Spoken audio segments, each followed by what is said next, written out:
হরে কৃষ্ণ বন্ধুরা, সবাই কেমন আছেন? আজকে আপনাদেরকে দেখানোর চেষ্টা করব বৃন্দাবন প্রেম মন্দির। আমি মনে করি একজন সনাতনী হিসেবে যে বৃন্দাবন প্রেম মন্দির দেখেনি সে জীবনে কিছুই দেখেনি। প্রেম মন্দির খোলার টাইম বিকাল 4টা থেকে রাত্রে 8:30 পর্যন্ত, সকালেরটা আমার জানা নেই। বন্ধুরা, বর্তমানে আমি যে জায়গাটায় দাঁড়িয়ে আছি সেটা হলো, দেখুন, শ্রীকৃষ্ণকে দেখা যাচ্ছে। শ্রীকৃষ্ণ কালিয়ানাগের বধ করার দৃশ্য এখানে তুলে ধরা হয়েছে। এই দৃশ্যটা দেখে ভাই আমার মনটা একেবারে জুড়িয়ে গেল ভাই। আমার মনে হলো যে আমার এই মানব জীবন সার্থক হয়ে গেছে ভাই। এই দৃশ্যটা আপনারা দেখতে পারবেন প্রেম মন্দিরে প্রবেশ করার এই 10 মিটার পার করলে দেখতে পারবেন বাঁদিকে। এই দৃশ্যটা আপনারা দেখলে ভাই আপনারও মনটা জুড়িয়ে যাবে।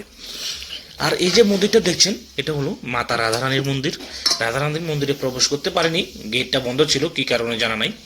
রাধারানীর মন্দিরটাও অপূর্ব সুন্দর ছিল ভাই, অপূর্ব সুন্দর। দেখার খুব ইচ্ছে ছিল কিন্তু যেতে পারিনি ভাই। আর এটা হলো প্রেম মন্দির। প্রেম মন্দিরের ভাই, এই যে প্রেম মন্দির ভাই এত সুন্দর, এত সুন্দর, আপনাকে বলে বোঝাতে পারবো না ভাই। নিজের চোখে না দেখলে বুঝতে পারবেন না। এই যে তাজমহল, তাজমহল লোকে বলে, তাজমহল থেকে 1000 গুণ বেশি সুন্দর বৃন্দাবন প্রেম মন্দির ভাই। যদি একবার ভিজিট করে আসুন তাহলে বুঝতে পারবেন। আমি সকল সনাতনীদেরকে রিকোয়েস্ট করব, জীবনে কিছু করেন আর না করেন একবার বৃন্দাবন প্রেম মন্দির অবশ্যই ভিজিট করে আসবেন। হরে কৃষ্ণা।